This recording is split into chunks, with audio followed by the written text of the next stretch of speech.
I flew on WestJet's inaugural flight to Seoul. At almost 12 hours long, this is not only WestJet's second route to Asia, but also now the longest flight in their network to date. First announced back in December, this is yet another one of many new destinations from Calgary that WestJet has added over the years with their 787s. Calgary has had some flights to Seoul in the past, mainly in the form of charters, though some airlines have operated it as a scheduled seasonal service. Given that, plus the potential for onward connections with codeshare partner Korean Air, Seoul was kind of a natural choice for WestJet's next Asian destination.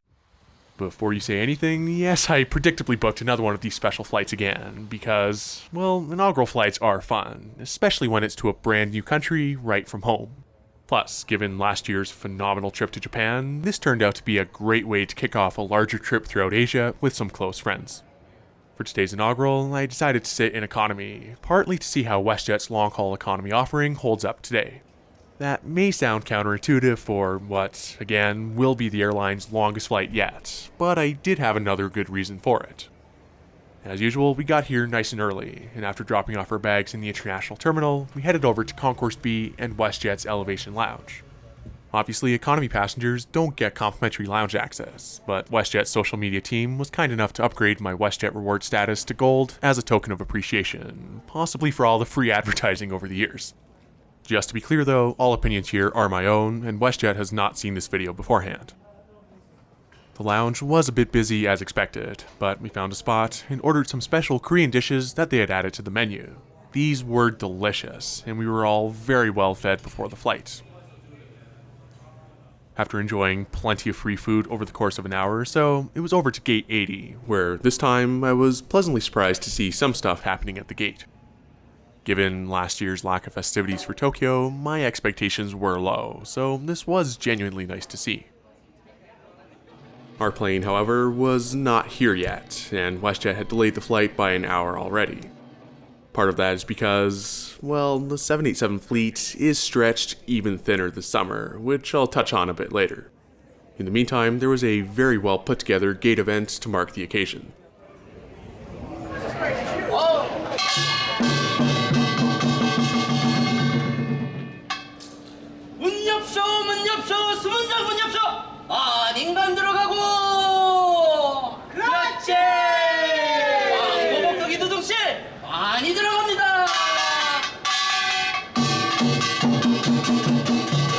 Welcome everyone, and thank you for joining us today as we celebrate our inaugural flight to Seoul, South Korea. It's part of our strategy to build out Calgary as an intercontinental or global hub, and it's actually already our 9th destination that we fly as WestJet outside of North America. So we have now 7 destinations in Europe, and this is the 2nd destination on the Pacific side. The inaugural non-stop flight from Calgary to Seoul is truly a cause for celebration. It's exciting to see this flight taking off for the first time just 1 year after launching service to Asia out of YYC. I'm sure this direct flight will greatly stimulate the people-to-people exchanges and the tourism, and then open new chapter for trade and investment relations between Korea and Alberta. Okay, on a count of 3. 1, 2, 3.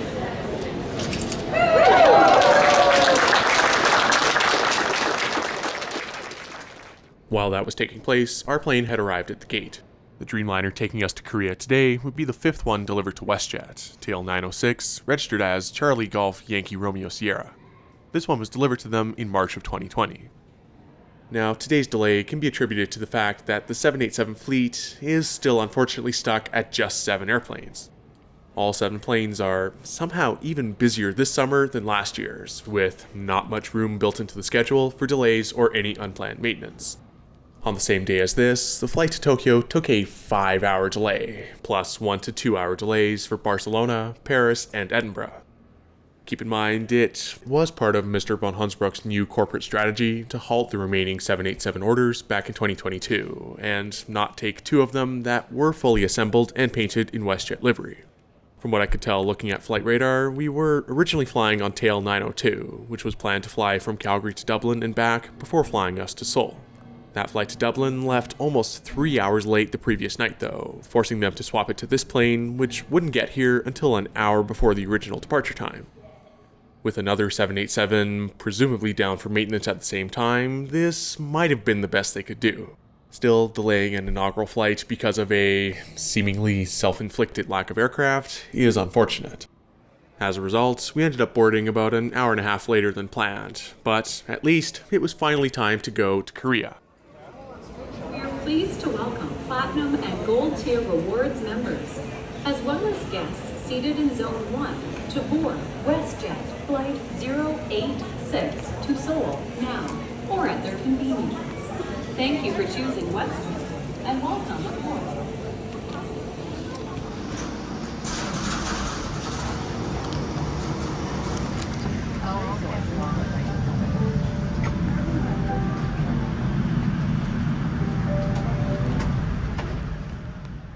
My seat for the next 12 hours is in one of my personal favorite economy seats on the WestJet Dreamliner, a window seat in the exit row at the third set of doors in 26A.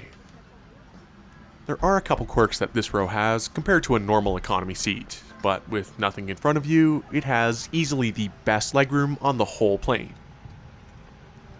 That does mean some compromises with fixed armrests and the in-flight entertainment being between the seats.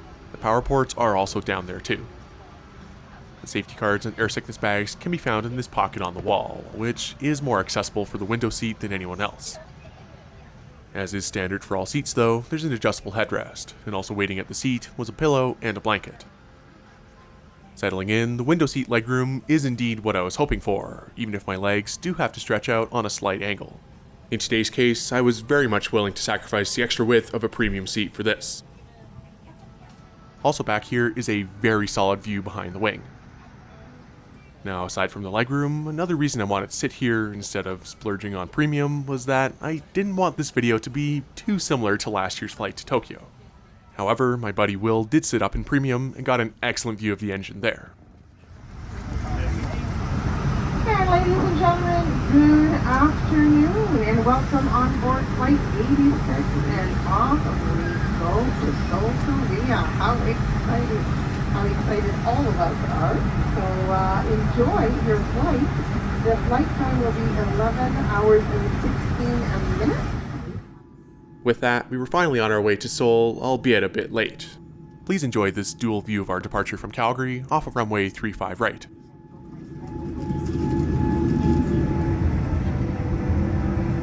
As a reminder, personal electronic devices must remain in airplane mode for the duration of the flight. À titre de rappel, les appareils électroniques doivent demeurer en mode avion.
With WestJet's longest ever flight now underway, I made myself comfortable for the next 11 hours.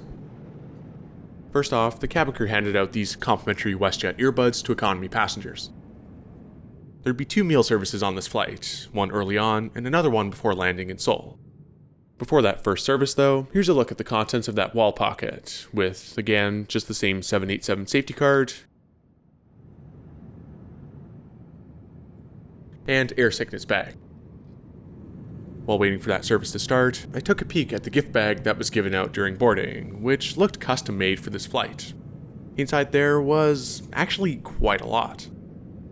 First things first, they had a bunch of traditional Korean cookies, some hand sanitizer, hand cream, a ginseng drink, a tea bag, a little Calgary sticker, a Korean transportation card, and this detailed brochure on the country. This was such a genuinely well thought out gift bag, and the transportation card especially was an excellent idea. Kudos to the Korean Tourism Association for putting these bags together. As we flew further northwest, the clouds parted a bit, and we got some proper Rocky Mountain views around Jasper. At the same time, the crew started a snack service, giving out complimentary beverages, plus a choice of a cookie or pretzels. These first few hours of the flight followed pretty much the entire Rocky Mountain chain all the way until Alaska, so you can imagine there was no shortage of views outside. Somewhere over northern BC, this combination of low-level cloud with the peaks coming through created such a cool sight. It was around that point, about an hour and 40 minutes in, that the meal service reached my row. Economy passengers had a choice between beef or pasta, and I went for the beef, which came with broccoli and rice in a sauce. The meal tray also included a bun, a salad, and the small bundt cake for dessert. WestJet also uses wooden utensils now for economy, which is nice, but does make things a little trickier to cut. This also came with another choice of a beverage, and I got this cup of ginger ale. Now, this beef was delicious, and that sauce made it very, very tasty. The rest of the meal was pretty good, although the butter wasn't very spreadable. The salad, however, was fresh, and I enjoyed the cake too.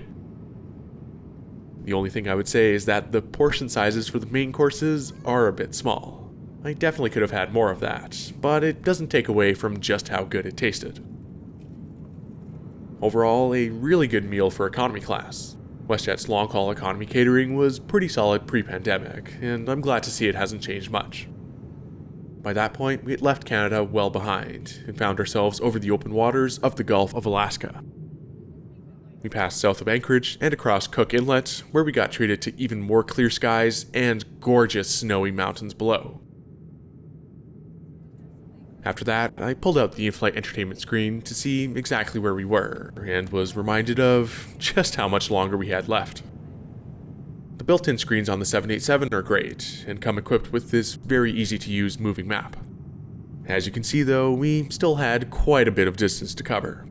We obviously had to stay away from Russian airspace, and we would actually fly towards Japan before turning west towards South Korea.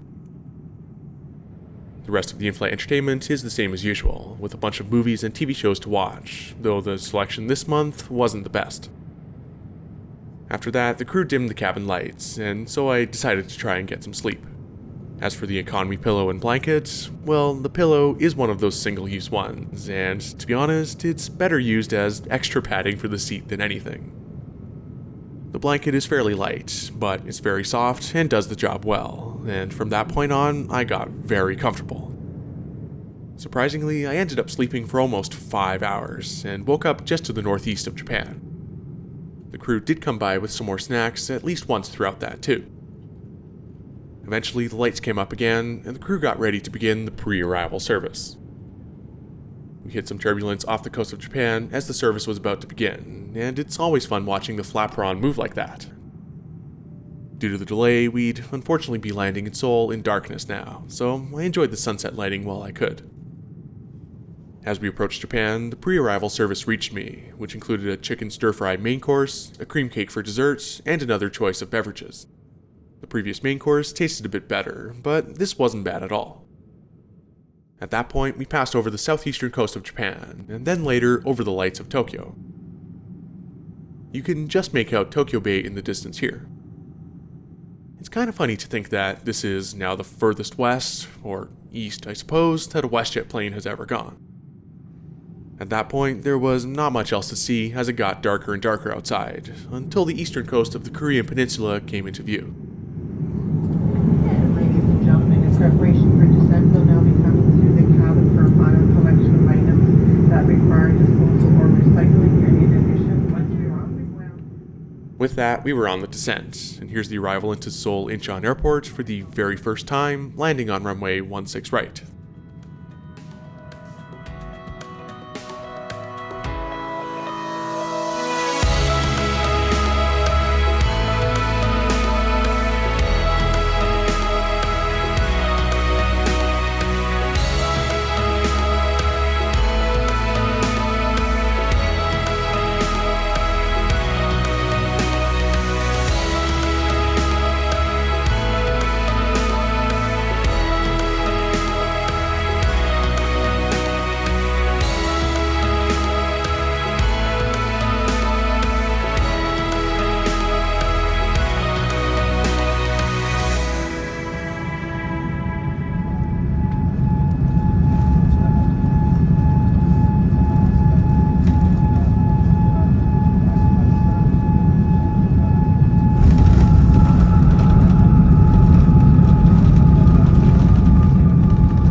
So that was WestJet's inaugural flight to Seoul, and for the airline's longest flight yet, that was very enjoyable.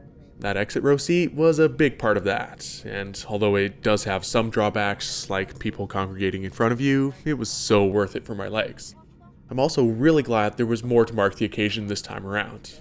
When you think about WestJet having gone from a handful of 737-200s flying around Western Canada to now 2 destinations in Asia, this is absolutely something worth celebrating. I do, however, think that this is going to be a challenging summer for WestJet operationally. As much as they want to serve as many destinations as they can with the planes they do have, the current 787 schedule relies on everything going almost perfectly, which, as we know in aviation, is never the case. Add the fact that YYC also has one of its runways closed for rehabilitation, and you can see this is going to be an interesting summer. Obviously, this is the time of the year to get the absolute most out of the fleet, but the common theme here seems to be maybe they need more than 7 Dreamliners. Just maybe. The point I want to make is that it's so nice to see more expansion from WestJet, and especially because it's my home city that gets to reap the rewards from having so much connectivity. I truly want to see the Calgary Global Hub succeed. However, even at this stage, it sounds like they need more 787s.